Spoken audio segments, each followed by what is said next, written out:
Narito naman ang ibang balitang dapat yung abangan sa Frontline Pilipinas. Patay ang isang guro sa Las Piñas ng pagsasaksakin sa mismong eskwelahan kung saan siya nagtuturo. Ang suspect, ang kanyang asawa na isang taon na niyang hiniwalayan. Ayon sa pulis, sinempohan ng pananaksak habang nasa recess ang mga estudyante. Ang motibo sa krimen, alamin mamaya sa report ni Gary De Leon. Ito pa ang isang aabangang balita, nag-amok sa kalsada ang tricycle driver na yan.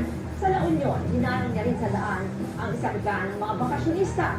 Maya-maya naglabas ito ng itak at inambahang tatagain ang harapan ng sasakyan.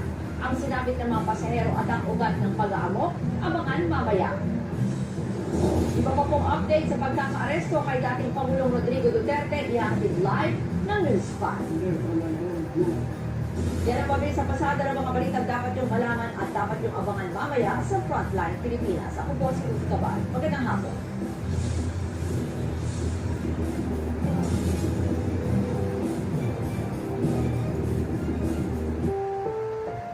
Ang susunod na programa ay rated PG.